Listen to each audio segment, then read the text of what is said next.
again. Gridiron 360. Got Dave. Hello. I'm Bill. We are going to recap the NFL Week 14. Talk about the games from last week. Touch on some that have playoff implications. And then roll through the bigger matchups of the week. Dive into it. Maybe talk a little playoff picture. And we'll jump back, dice and slice, jump back on, give you the old GBU, the good, the bad, and the ugly recap as it pertains to Week 14. Let's dive right in. All right. So we're going to talk about 4 matchups we're going to touch on from last week, as they do have teams involved where there's playoff implications, and that's the Thursday night football matchup between the Bears and the Cowboys. Wasn't that in Chicago? Yep. Okay, you have it written. I'm used to it the other way around. So it was Cowboys at Chicago. We have last night Monday Night Football. My New York Football Giants traveled to Philly to take on the Eagles. We had the Titans go out west to take on the Raiders. And we had Houston. They were at home. Denver went to Houston. So let's start with Thursday Night Football and your Chicago Bears versus the Cowboys. And the reason we wanted to touch on it, obviously the NFC least, with the Cowboys and the Eagles battling for supremacy, both with under 500 records. And the Bears actually, Well, coming in, the Cowboys were 500. They were 6-6. Yes. Bears were also at 6-6. They both are in the playoff hunt. I say that loosely. Cowboys in much better position just because the NFC. Somebody's got to win the NFC East, right? And nobody seems to want to win it. I will say, from the Bears' perspective, Trubisky had probably the best game, maybe even of his career, short career.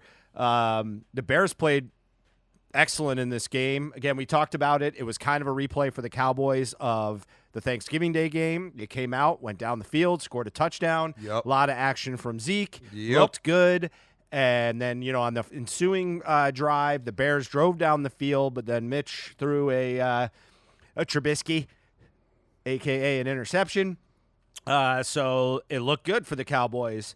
And then the game turned, and Trubisky played with authority. He ran the ball in this game. The Cowboys had no answer for that. One thing about the Cowboys is they don't do a lot of pre-snap movement on their defense. They stay in generally their formation throughout the play, so they don't create a lot of confusion. They were turning their backs defensively to the quarterback, and that gave Trubisky a chance to run. He made some really good runs in this, including a touchdown that iced the game, the last touchdown of the game. Cowboys just looked lifeless after that. They just really, they scored some later touchdowns and some prevent. But, once Trubisky ran it in, I believe that was at the end of the third quarter, if I remember correctly, or it might have been the beginning of the fourth.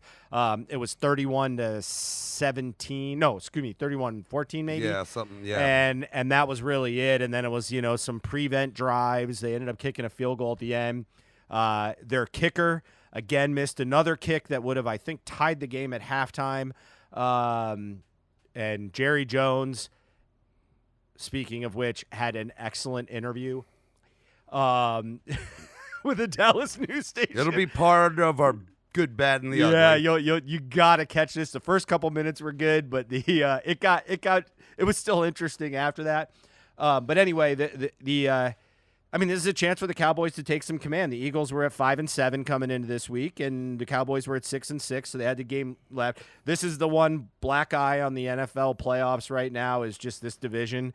I think pretty much everybody has already said round one they're getting smoked, just because both teams have played so wildly inconsistently. Well, you got a San Francisco team that's 11-2. You've got a Seattle team that is 10-3.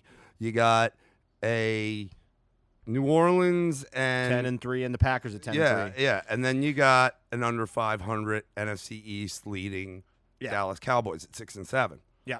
who are actually going to get, amazingly, a home game out of this, whoever comes out of this division. But the likelihood they're going to get certainly the highest rated team, which is likely going to come out of, just from a divisional standpoint, going to come out of the Niners and the Seahawks. Yeah. And I think both of those teams are superior to this team. But anyway, so I guess really this is about Bears on life support, hanging on for dear life, playing better football, but might be too little too late. It's looking like it. Certainly their odds are very low. And the Cowboys, even though they have a good shot to go to the playoffs, are looking atrocious. Yep. Final score, Bears 31, Cowboys 24, and it wasn't even close. That was garbage time that they even got back. That score doesn't tell the tale. Cowboys moved to 6-7. Bears moved to 7-6, correct? Yep. And there is, some outside shot. They're there. There's an outside shot. They might be if they take care of business and things fall right, then they are in the hunt on our playoff picture board. So then last night we had the other side of the NFC East and the Eagles getting the Giants coming to town. Rookie quarterback Daniel Jones has a high ankle sprain and is out for 2 to 4 weeks. So Eli comes in, gets the start. Again, something that'll be part of our good, bad, and the ugly is discussing Eli, but comes out on fire. And we go into halftime, and the Eagles are getting booed by their fans because what was it, 17-3? Yep, at that point, and they looked like they had nothing, and Eli looked like the Super Bowl MVP quarterback from years past. And then the second half, we couldn't stop them, especially on the run game. They were just running it at will. Carson Wentz came to life. But again, we've had questions about Carson Wentz because of what we saw in the first half. And though they did great, come back and win this game at the end of the day, 23-17 in OT,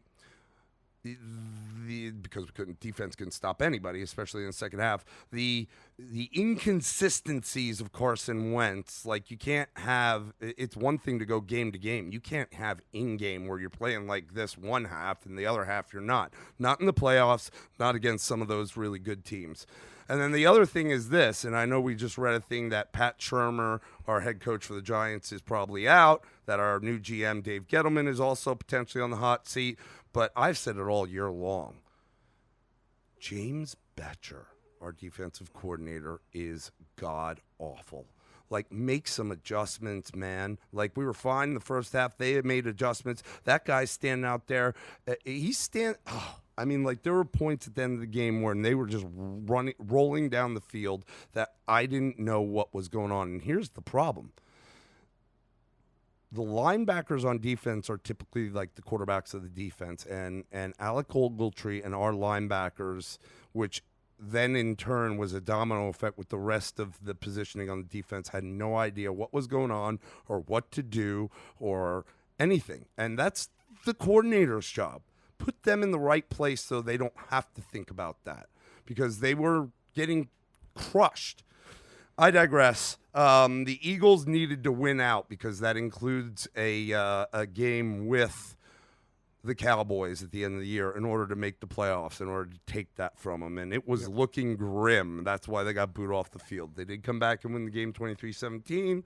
Their playoff in overtime. Their playoff hopes are still alive, but again, it's like, who wants to win this thing? It's really not pretty, and it's disappointing because this is typically one of the, if not the best and toughest division in football. But don't get it twisted, ladies and gentlemen. This hasn't been just this year. It was last year, and it wasn't just last year. It's been a good 3 or 4 years that the NFC East has been on a seriously, seriously bad decline. And I just hope that it gets better. I don't like the other teams in our division, but, it's ugly. And, it reminds me a lot of the ACC.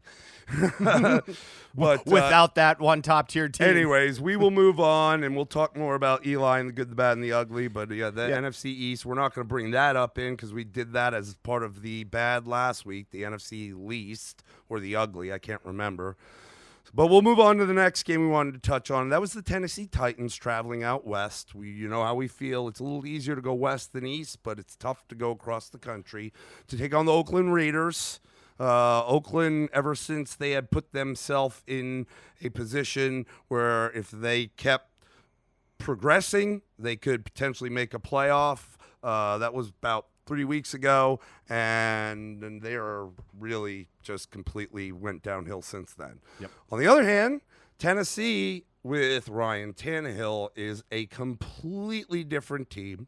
We know how stingy their defense is. They are becoming more than stingy. They are becoming just rock solid.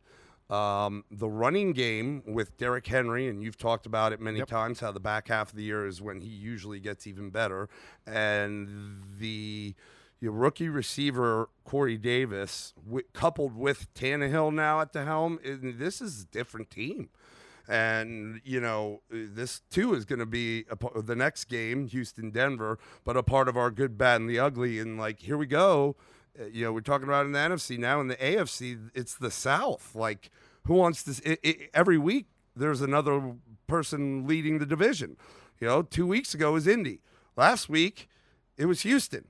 Now it's back to who? It's Houston. It's back. Oh, it is still Houston? But they have the head-to-head. But the Titans are... Well, no, not due to the head-to-head. That's the tiebreaker. That's going to be kind of the interesting thing as this plays out.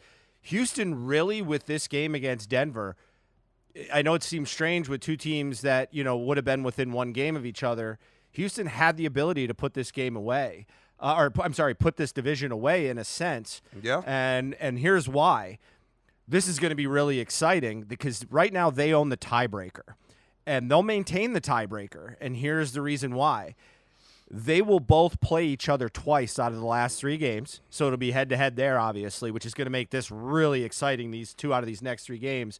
The challenge will be they both play NFC teams as their third opponent. The difference is the Texans get the Buccaneers and the Titans get the Saints. Ooh. So obviously that's probably the bigger swing, but at the same time, the Titans can lose that game and Houston can win, but it would mean that the Titans need to take both games from the Texans. So the tiebreaker's still owned. So even if they both win their NFC matchups, and if they split the series, the Texans will get the tiebreaker. Then it goes to division, right? But the tiebreaker in that sense is already decided because they are playing NFC teams in their other game, so to speak. Right. So let's talk about this because the Texans go in the week at 8-4. 8-4, yeah. 8-4. Yep. I think the Colts were. What were they? They lost, so they were 6-6. Okay. I thought it was closer than that, buddy. No, they were 6-6. Okay. And Titans, they go into the week 7-5. So, but it's at home against a Denver team with a young quarterback, a rookie quarterback who is, from his college days, he was in. The reason they drafted him is he can sling the ball, and that's Drew Lock. And so, but you're right, they had all intentions of being able to put this away. Titans going out west to the Raiders. Derek Carr not playing so well. Raiders on a little bit of a slide. And they have a chance to, get in this race between Indianapolis, the Texans, and themselves. And it was actually a pretty close game at halftime. It was back and forth. Yep. And then second half was all Tennessee. Ryan Tannehill, Derrick Henry went crazy, and they end up closing out the Raiders on their home turf 42-21 to move to 8-5, tied with the Texans right now in terms of record. So let's move on to that game as Houston, like I said, they're welcoming Denver and Drew Lock.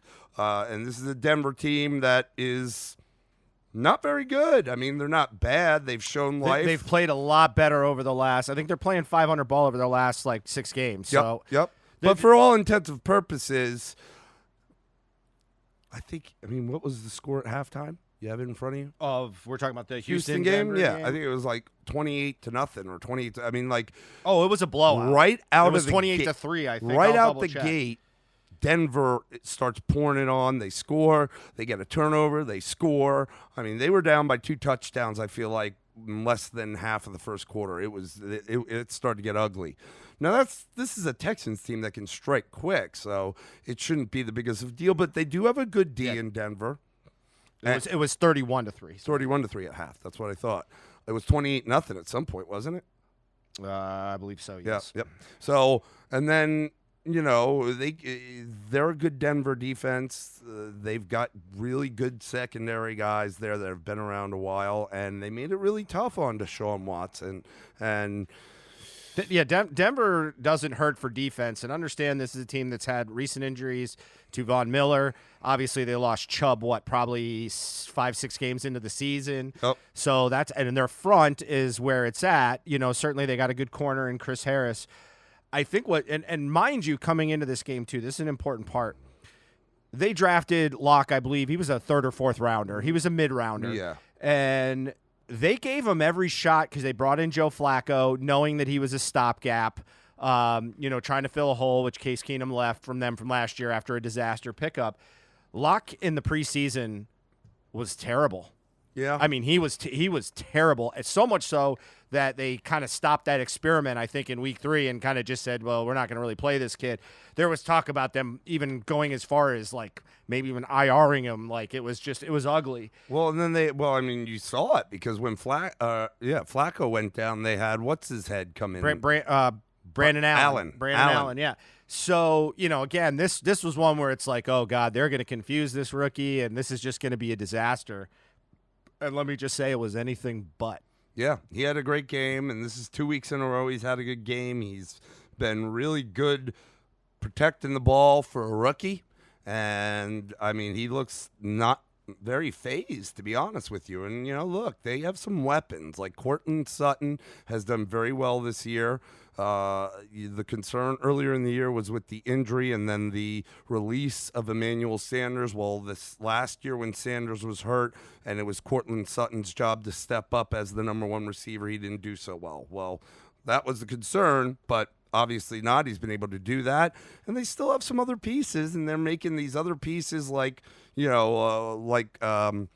his name? The kid from Penn State. Thomas, is it? I can't remember. Demarius something or other. Demarius Thomas? It's not Demarius Thomas. It's Demarius. I can't remember. But there's other pieces that are being able. Deshaun Hamilton? Deshaun Hamilton. Okay. I was way off. I was on the wrong team when you started saying Demarius. But nonetheless, I mean, even aside from him, Locke's a gunslinger, man. He's not going to run around, but he can sling that rock. And if he's getting himself more comfortable now, and especially with the ones, maybe It was a good pickup. Yep. Yeah, it could be. But, here, I guess here's what it really comes down to is you start to look at and figure out who's going to dominate in these playoffs. And it is about playing football at the right time. So clearly this is not good for Houston. No, they lose got this game 38-24. And just like we said with the previous game, it wasn't even that. It was that this score. This was just garbage Deshaun Watson, garbage time, doing his thing. Yeah.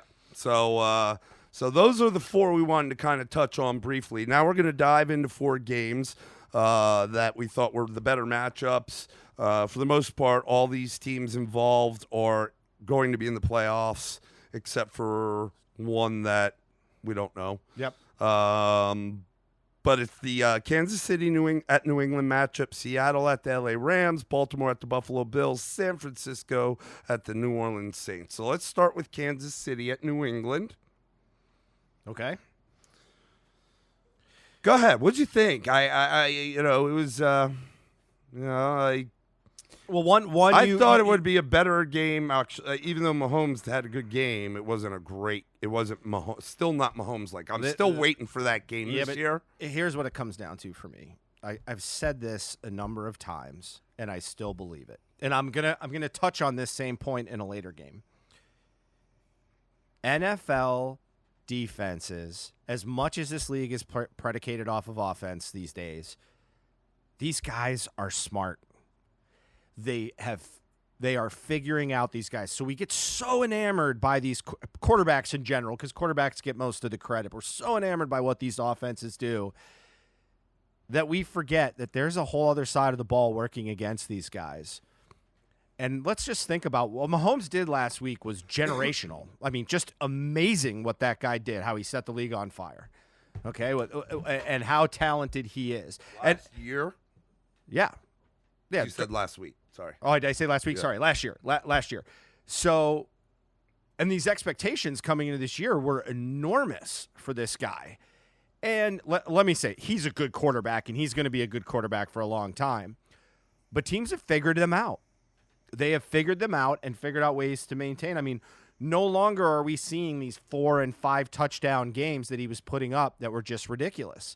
Now, I think part of the problem is too much has been weighed on the passing game, and there's not any respect for their running game. Though they did score, I think, 3 touchdowns last week? Not this past week, but the week before on the ground, but it was still an aerial show.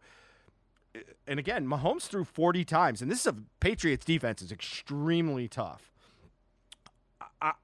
What I think I'm really taking from this New England, and I'm so scared to say this because it burned me last year, but New England cannot get their offense right. And I will say this is the important part. I actually, watching this game, there were some great play calls by McDaniel. There were some great play calls. Some didn't happen. I mean, did you see that flea flicker play was one of the best I've ever seen. Yeah.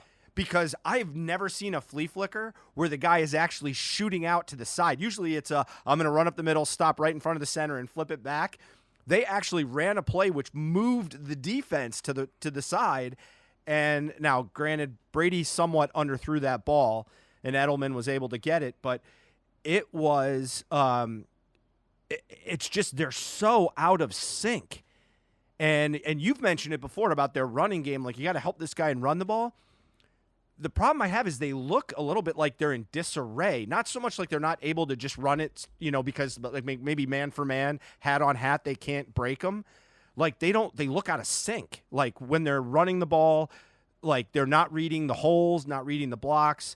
It just, and I have to say this, Brady has lost some arm strength. The guy used to put the ball on a dime, and I'm not saying like it's time to hang him up, but he's got to get more help from his receivers. He's got to get more separation where he used to be able to throw guys open. He's not able to do that quite as much as he used to be able to. I still think this is a championship defense. Their secondary is unbelievable. Stephon Gilmore, absolute stud. Unbelievable stud. And in this game, he proved it. He was great in this game. And I think, again, you look at this, and I would have expected, if you were to look at this game last year, this is going to be like 46-38. You know what I mean? Like some crazy score. Yeah. And look at the regression. The regression is because New England is smart defensively. I mean, Belichick's the mad scientist of defense, and the Chiefs couldn't really get going. But the inability of the Patriots to take advantage of some of those situations is very concerning. Patriot-esque. Yeah, I mean, I saw an article, and it's probably really true. I didn't really read into it, but it was about Emmanuel Sanders, and they said the receiver the Patriots wish they would have traded for. And I think that's true. Like, that's a guy that could have really helped this team.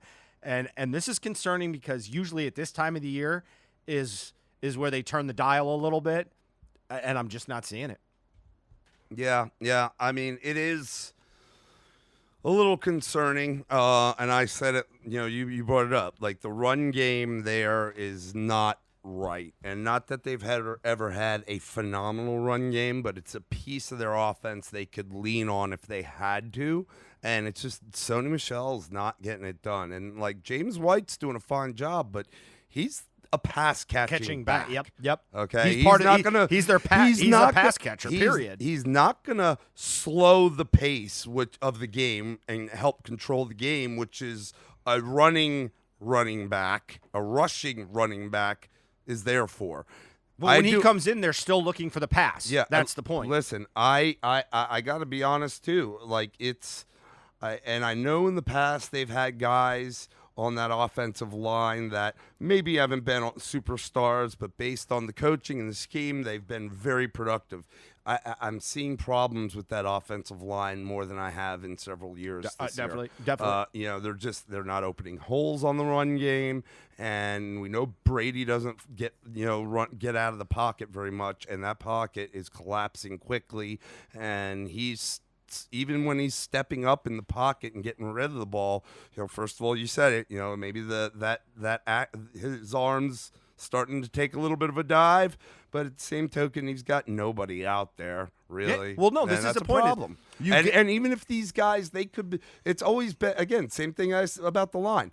He's always been able to take a group of, maybe one guy that's somebody, but a no-name receivers as a cluster, and everybody's been productive. But that timing, that synergy is not there right now. Yeah. And it's not like they were able to practice in the offseason. This has been like a revolving door at receiver for the Patriots for the most part this year. Yeah, and to take it to an extreme, and I don't think this is where we're at with it, like Peyton Manning, one of the greatest quarterbacks ever to play, his defense won him the Super Bowl in Denver. I mean, you could just see it. He had no arm strength left. That neck issue had finally just gotten him. But the point is, when you get guys later in their career, it's more important now than it's ever been to get Brady help. Brady cannot do this all on his own offensively. They've always brought him talent, but he needs help. Like honestly, who would be great on a team like this? A guy like Julio Jones. Guy that can just go and get the ball for him. Even an Allen Robinson type, which is kind of a poor man's Julio Jones. He doesn't have that. He doesn't have a guy that will literally make the play. And let's just also, while we're talking about guys kind of sliding a little bit, Edelman is not what he used to be. Yeah. So this is a team that's going to be a problem in the playoffs, because even though defense becomes a huge factor in the playoffs, and the Patriots certainly have the D to go toe-to-toe with anybody, there are teams out there that can score. Yep. You can't score 16 points, and they were at their home. Their defense is, I think we're weighing a lot on what they did early in the season. I think they've had some struggles as of late, and it's not what we thought exactly at the beginning of the season. Remember, early on in the season, their schedule was kind of light. Half of the season, kind of light. The only team they had played for that first half that's in this playoff picture is the Bills. Yep. Other than that, it was Miami. And that was a close game. Jets. It was yeah. So that was the closest game in the first half of the season. I want to give credit to that defense. It is good, but now, they obviously had a problem this past weekend, and we saw what happened. They had a problem last week against the Texans, and we saw what happened when they had to take on Lamar Jackson and the Ravens. So I'm just saying the defense maybe isn't as, especially the weakness of the defense is their rush defense. And it's shown with some of these guys, even if it's a rushing quarterback, or even a Mahomes that doesn't necessarily won't rush the ball, but that being able to move the around. pocket, that caused trouble for the defensive front. No, I think their secondary can cover probably 2 seconds, which is an enormity in the NFL, longer than most secondaries can, and I think that helps them tremendously. Look, they're still 10-3, but the simple fact is they are showing flaws that they have not shown now in most with seasons. this loss, they and Baltimore getting a win, they now lose their number one seed in the playoff picture. So. Yeah. Now, granted, they really, this is big for the Bills. Their only real challenge, because they got the Bengals and the Dolphins, is going to be that Bills game. But understand, the Bills are right behind them. We'd have to look up the tiebreaker scenarios there. But if the Bills tie them, they could move the Patriots into some uncharted territory of having to playing 3 games in the playoffs, but also playing them all on the road. So that'd be very interesting. Right. So let's dive right into that game, since we started talking about it. It makes a good segue, and stay on the AFC as the Ravens travel up to Buffalo, New York, Sunday. That was a 1:00. Take on Josh Allen and the Bills. This was a good game, my friend. Yeah. This was a good game. Look, we've talked about how we feel about that Bills defense. They're a good defense, and I know that the Baltimore-San Fran game last week was a tight game and a good showing by San Fran's defense.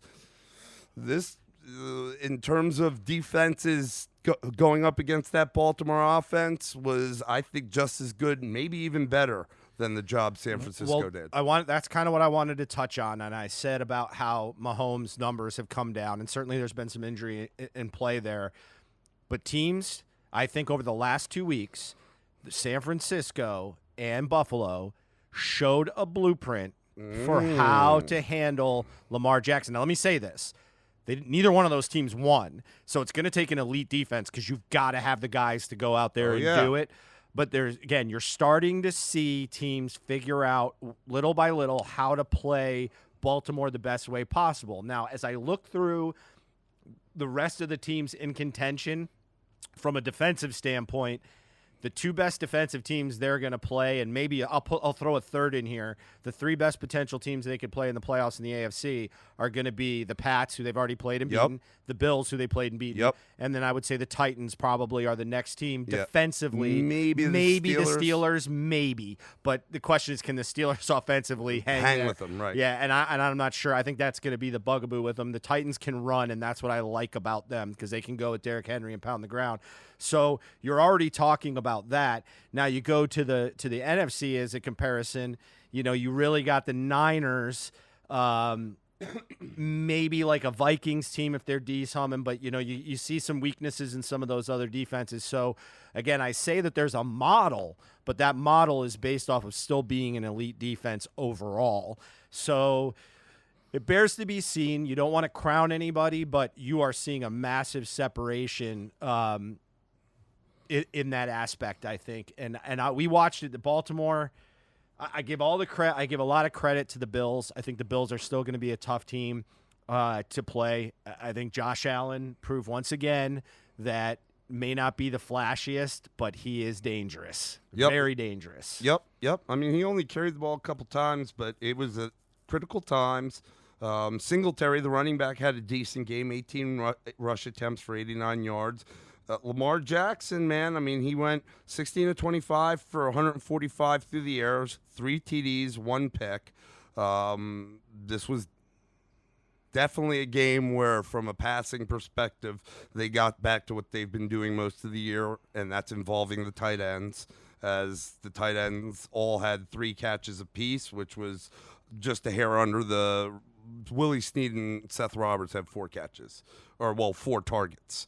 But the tight ends all had 3, and sans Nick Boyle, who actually scored one of the touchdowns, Hayden Hurst the other one. Yep. The third was Willie Snead. They all caught, Boyle was 2 out of 3, and then Hurst was 3 for 3. Mark Andrews only 1 for 3. But my point is they got back to what they do involving the tight ends in the pass game because they run the ball. But, Lamar was 11 carries for 40.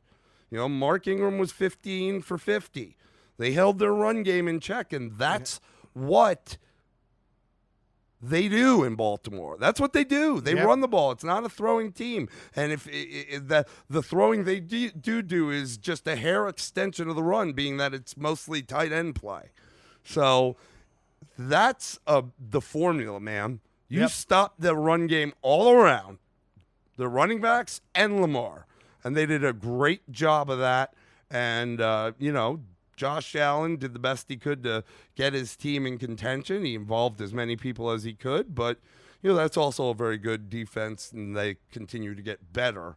Whereas in Baltimore, I was talking about the Patriots, and I feel like it's the other way around. And here, too, I mean, we talked about the Patriots scheduled first half of the year and even to date.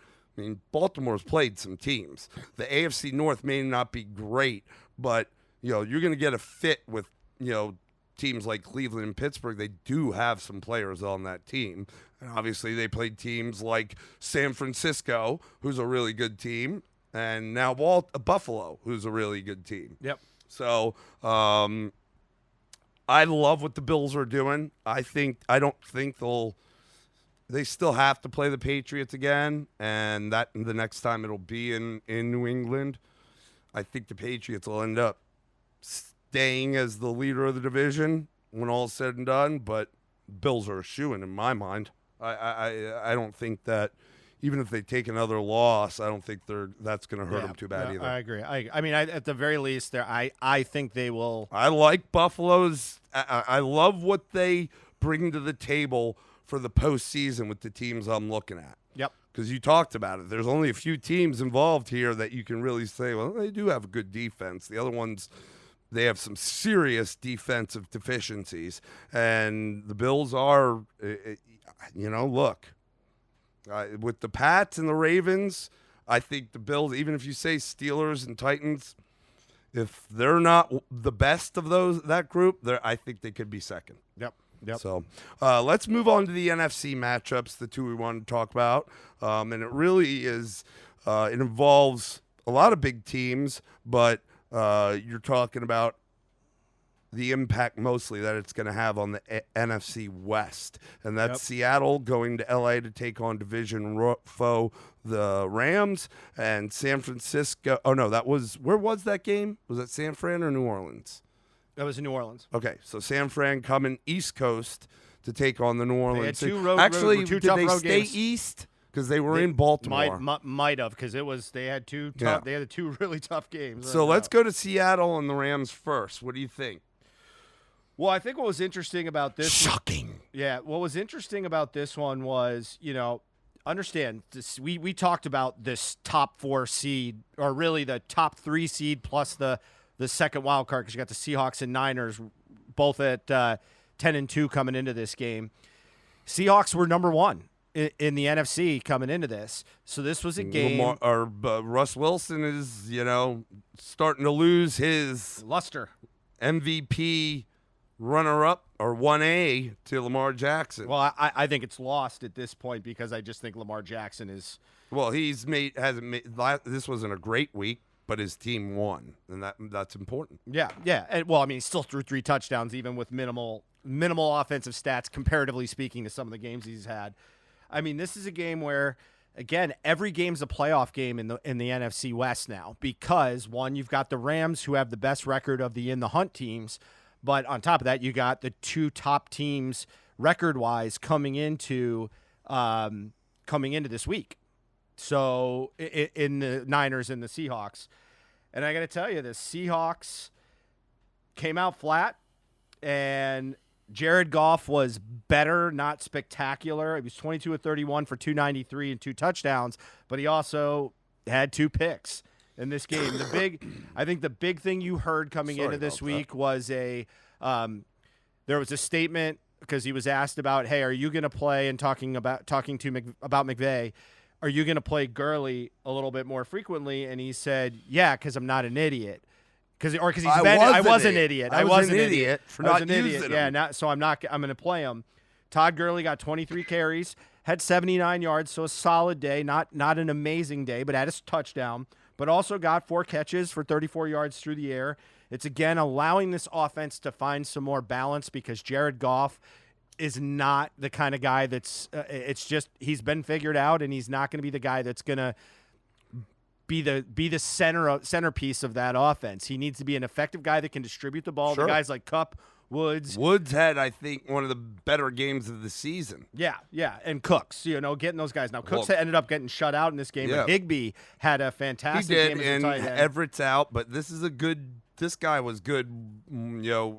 I think he got overshadowed with the athleticism of Everett. It's much like, I don't mean to be a homer, but in New York, and I've been contemplating this, because Evan Ingram is very athletic. Now, both he and Red Ellison were out. We had this other guy, but moving forward, and I know he's still on his rookie deal, I don't know that we re-sign him when that time comes, because a guy like Red Ellison, who's more like a Tyler Higbee, who's a good blocker, but he goes, I like that guy. I don't need the Jordan Reeds, because it's too much. I know it can be a matchup nightmare for safeties and linebackers, but it's just too much with this injury thing. Well, I think what you're finding out is, and Baltimore is a perfect example of this, when you're in essence got a tight end that is really not respected in the blocking game, and you have the potential to have a very good running game, that's very detrimental to your team. And you see it. Like Kelsey, nobody's really going nuts with his blocking, and he's not a terrible blocker, but he's not a great blocker. No. And he splits out wide more than not. He is inline blocking is not his big thing. But you've got to have that kind of skill on the outside to really take advantage of that. And the Giants do better running-wise with a guy in there. And I think it's the same thing with this. If you're going to play Todd Gurley, it's better to have that guy staying in and blocking. Gurley's looked like the old Gurley. Yeah, I hate yeah, to say it, the past couple weeks. And you want to keep that guy in blocking, and then what happens is now all of a sudden they're looking at this guy and they start taking an eye off him and are looking to get around him as opposed to run with him. And here and then in smart timing, they send him out in a pattern and he's open because he's being looked at differently. Whereas, like you mentioned, like an Evan Ingram or an Everett, if they don't respect your blocking, then they're going to cover you. And then therefore that takes a piece away from your eligible receivers. So this is the Rams making a smart decision. We've been talking about this since like week 5. Like, where the hell is this? Yeah. Because and maybe there was more to the Gurley injuries than we wanted to say, but even Gurley was coming out and saying like, give me the damn ball. And so, and maybe were they saving him? Yeah, yes and no. I don't really buy that because the Seahawks and Niners were running away with the playoff options. So I just think it was, I don't know. I don't know really what it was. But again, the Rams now, what happens now is you've got Seattle not taking advantage of something they desperately needed to do. Because the question now becomes to me is, well, who's taking San Francisco out? Right. So here we go. So the Rams win this game 28-12. Yep. Putting the Seahawks at 10-3. The Niners, which we're going to get into that game, win their game in New Orleans. And, last week it was Seattle tied record, but due to the head-to-head, they had first place. Well, Now they drop a game, and the Niners are back in front. Now that head-to-head is still coming for their second bout at the end of the season, right. And that is in Seattle, I believe. That could be for the division, assuming Seattle doesn't stumble along the way. Now the Niners still get the Rams; they get them at home, but really it's two California teams. But I don't know. Look, who knows? Maybe the Rams go on a run here. Yeah. If they go on a run and they start to get things figured out a little bit better. The defense is, I think, what's most important for them, and I thought the defense did well in this game. They hold Chris Carson to 76 yards rushing. You didn't see the end zone. Procise came in for a minute, but that was because Rashad Penny tore an ACL on the first play. Jalen Ramsey has been, their defense has been really surprisingly not that good considering they were pretty good last year. I mean, they were in the Super Bowl. And Jalen Ramsey has come over, and he's been doing really well, but the rest of the defense still hasn't picked it up. Now it seems like the rest of the defense, your Aaron Donalds, your Brockers, are starting to pick it up a little bit, and you got this play out of Jalen Ramsey back there on the back end, and it's starting to come together more. They could be dangerous. They can. I mean, they get the Cowboys, who are stumbling next on the road. Then they get the Niners. Now, here's the thing that I will say. The Rams need to go balls to the wall because they're not going to be a better team next year than they are this year. They've got way too many salary cap issues. They're not going to be able to hold on to Dante Fowler. They're going to have to pay Jalen Ramsey. They still have questions on whether Goff is the guy that can get it done. Yep. So there's a lot of issues with this team. So they really need to put the foot on, the foot on the pedal and get going. Yep. And it's going to be tough. I realistically could very well see a 10-6 team in the NFC not make the playoffs. That's crazy, but you could just because of and look, I get it. The NFC East sucks, and people have already come out and started fussing. Well, should the NFL change it so that it's by record, not division winners? And listen, that's not something new. We've heard this before, and it hasn't been necessarily the NFC East, but there's been divisions that have had sub-500 records winning the division, and we've heard this story before. Yeah. Should we change this? Yeah, but think about this. Man. Who's the my thought is this. If it is that way, then everything will take care of itself because those teams that this year in the NFC East will get bounced in the first round. It doesn't really work anyway, and here's why. Because even in other sports, like the NBA and hockey used to have this where they would do divisional matchups and then reseed everybody. The reality is that's what the NFL does already because they only have two at-large kind of, so to speak, buy-ins in the wild card. So the reality is the division winners still get, in hockey they get 1, 2, 3, in basketball they get 1, 2, 3, and then it's everybody else and you reseed. So whatever. I'm just saying, but it does speak to the fact that, I mean, because look at this. If the Rams lose to the Niners and win their other 2 games, they finish 10-6. At this point, they're still 2 losses behind the Vikings in the loss column. It's not looking like the Niners and the Seahawks are probably going to fall to 6 losses. So this is just the reality anyway. I mean, even at this point, if the Vikings win out, accept and lose to the Bears, and the Bears run the table the rest of the way, they go 10-6. The Rams could be 10-6. Rams would have the tiebreaker, and neither one of them would be able to catch Minnesota. So it's still Crazy. I mean, you could have 2 10-6 teams. I'm not saying that's likely. I'm just saying it's just the way it is. I mean, the NFC is top heavy and really top heavy. And that's good. I mean, that's good for football. I don't think that's a bad thing. What I love is when you got it this top heavy, you're not going to have all these teams sandbagging it at the end of the year. Yeah. All right, so let's talk about the last game, and this is going to be one of our goods of the week, and that is you said they were in New Orleans. Yep. Yeah, so the San Francisco 49ers come east or stay east and take on Mr. Breeze. Twitter called this game the game of the year after the war in Baltimore between San Francisco and Baltimore last week. San Francisco involved in both these great games. And, we talked about it. We are here in Atlanta, so we got the Falcon game. Wish we had this one because it would have been a fun one to watch. I've gone back and seen highlights. If I have time, go back and watch the replay of the game. But it was a shootout, man. Saints come out first quarter. They put 13, but Niners didn't go away quiet. They put 7 on. Niners come out, win this. So Saints win the first quarter. Niners win the second. 21 points to the Saints 14. Niners win the third just barely. 7 points to the Saints 6. Both dropping 13 in the fourth. Final score: Niners 48, Saints 46. Niners go to 11-2. Saints go to 10-3. It doesn't really matter for New Orleans. Well, it does in terms of seeding for the postseason, but they locked up the NFC South, a week or 2 ago. Yep. But this was a great game. It was still critical not only for the Niners to jump into first, but the Saints lost their bye bid right now. That's what I just said in terms of their seeding. But, Raheem Mostert, another great game back-to-back weeks for him. Tevin Coleman was kind of non-existent. Matt Breida got back from his injury, but really didn't do a ton. Emmanuel Sanders, man, I had him on my bench in that fantasy league where I lost by 3 points and now out of the playoffs. Yeah, he had a great day, throwing a touchdown pass, catching a touchdown pass. Garoppolo, man, 26 of 35, 349s, 4 TDs, 1 pick.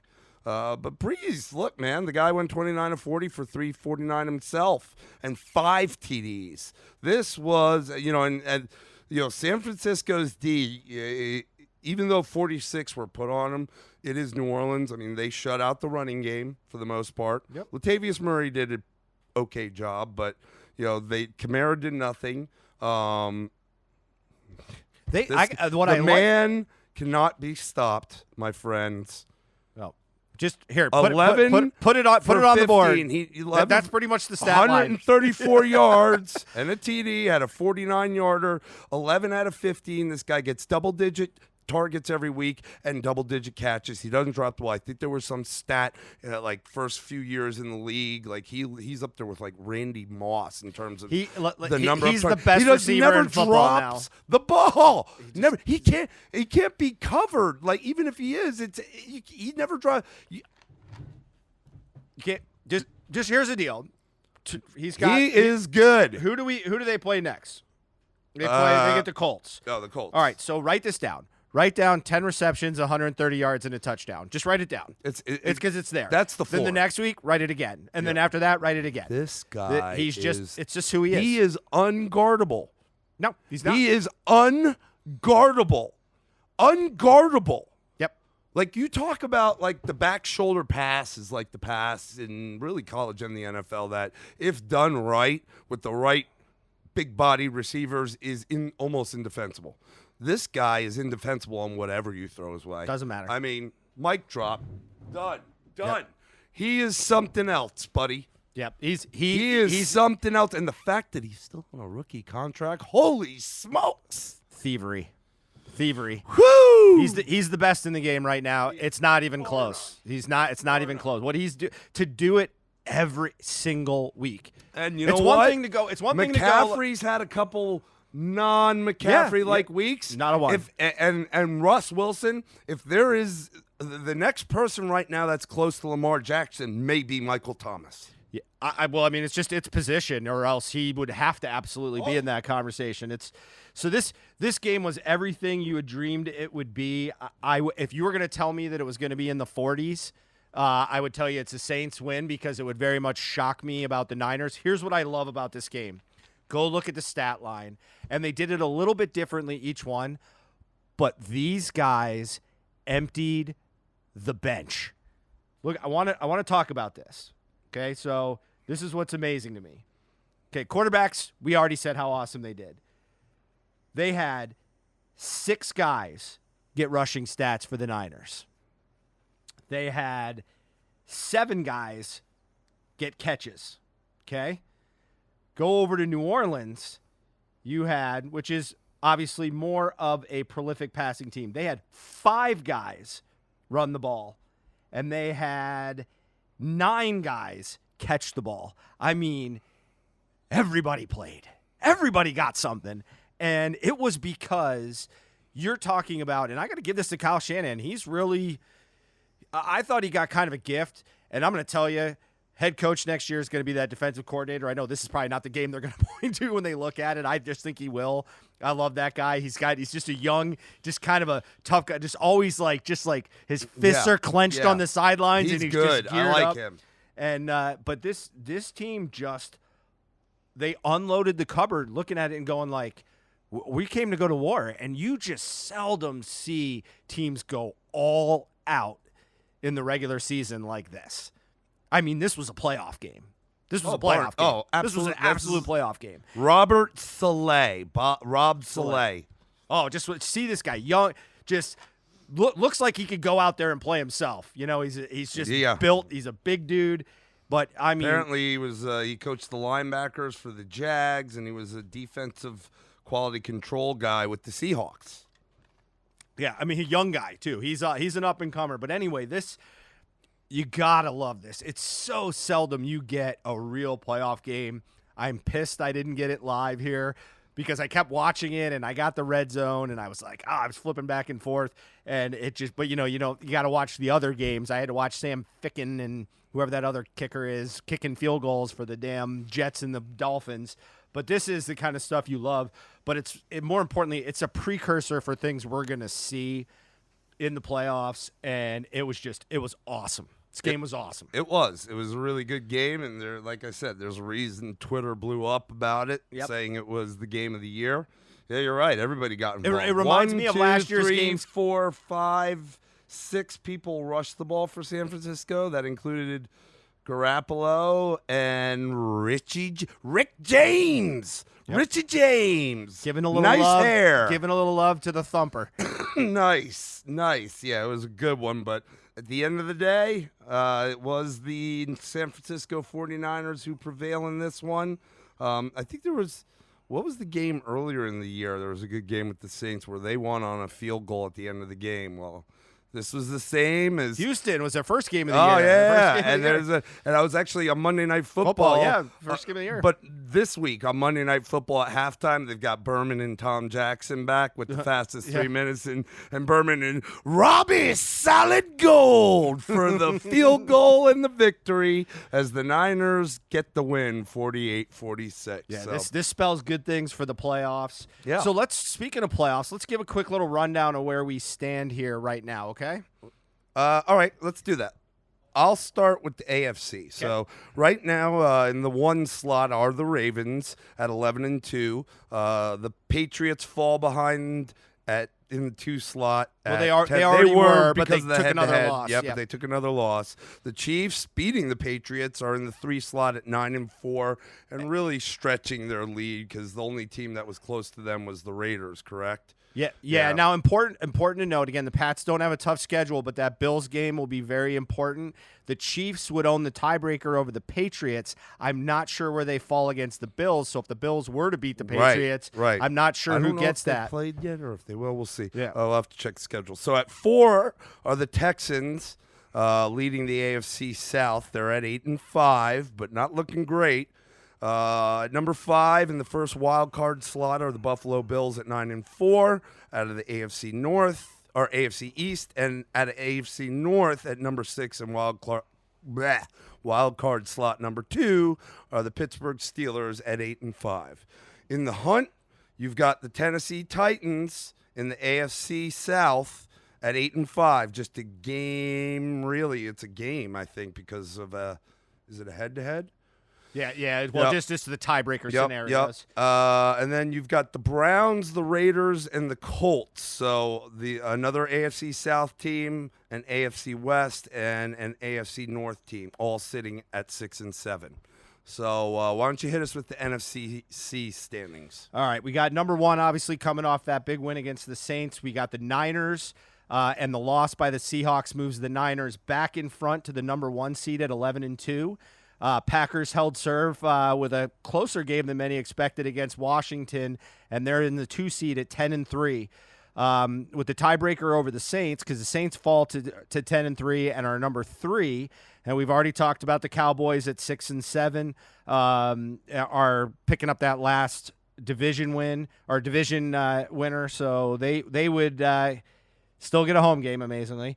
Number 5, the Seahawks, as we mentioned, fell to 10-3 and are now in the 5 spot. And number 6 are the Vikings with a pretty significant win over the Detroit Lions, or 9-4.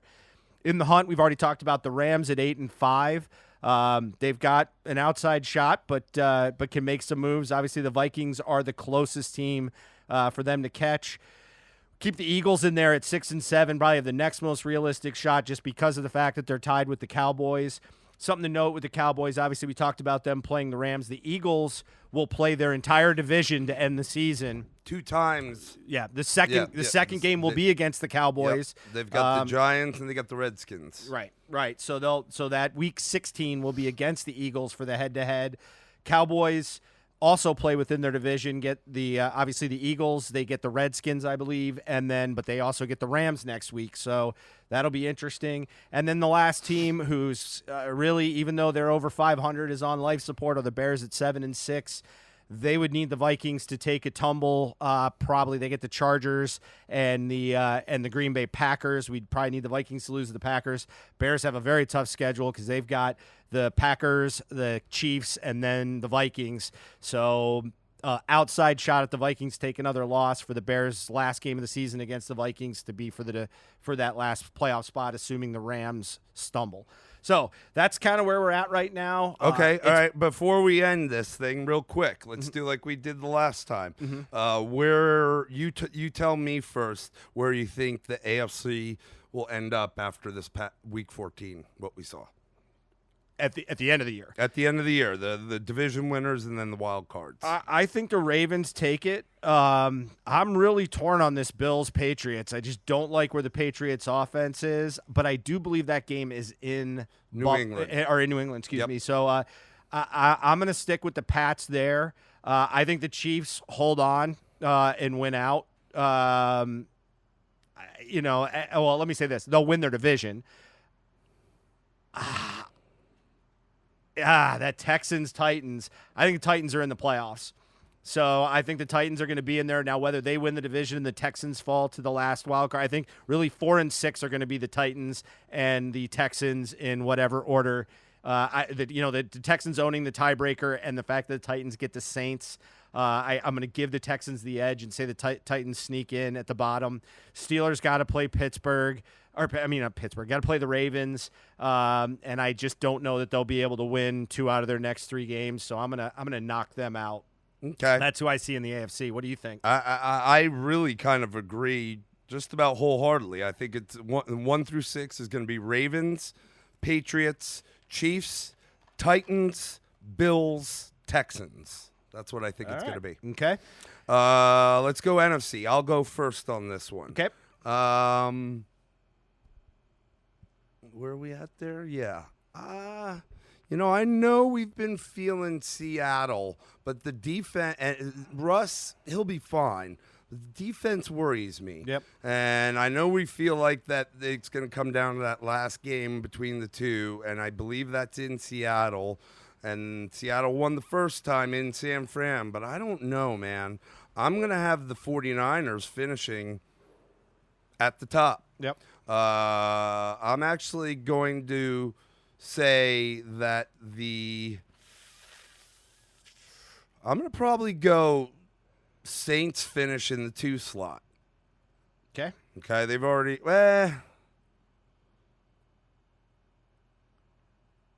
yeah, I'm going to do that. Who do the Packers have left? Do you have that? Packers have the Bears, they have Minnesota, and they have the Lions. So they play all division games. So it's Bears, Vikings, then the Lions. Okay.